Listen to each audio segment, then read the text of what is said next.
तुमचा पुनर्जन्मावर विश्वास नसेल तर ही गोष्ट तुम्हाला नक्की हादरवून टाकेल. मनावर दगड ठेवून हा व्हिडिओ पूर्ण बघा. तर गोष्ट आहे 1930 सालची. दिल्लीतील एका घरात शांती देवीचा जन्म झाला. पण वयाच्या अवघ्या 4थ्या वर्षी शांती बोलू लागली की ती शांती नाहीये.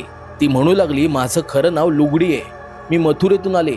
माझ्या नवऱ्याचं नाव केदारनाथ होतं आणि बाळणपणात माझा मृत्यू झालाय. सुरुवातीला घरच्यांनी हसण्यावरी घेतलं, पण दररोज शांती मथुरेच्या गोष्टी सांगू लागली. मग एकदा शांती देवीच्या आई वडिलांनी मथुरेला पत्र लिहिलं आणि समोरून उत्तर आलं, हो, शांती सांगत असलेल्या घटना खऱ्या आहेत. हे ऐकून शांती देवीचे आई वडील थेट मथुरेला गेले आणि तिथे जे झालं त्यावर तुमचा विश्वासच बसणार नाहीये. अवघ्या 4 वर्षाच्या शांतीने मथुरेत जुन्या घराचा रस्ता दाखवला, नवऱ्याला ओळखलं, आजूबाजूच्या लोकांची ओळख करून दिली. ही बातमी वाऱ्यासारखी पसरली आणि चक्क महात्मा गांधींनी या प्रकरणात लक्ष घातलं.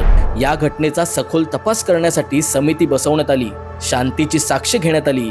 भूतकाळातील पुरावे तपासले गेले आणि शेवटी समितीने मान्य केलं की शांती देवीचा पुनर्जन्म झालाय.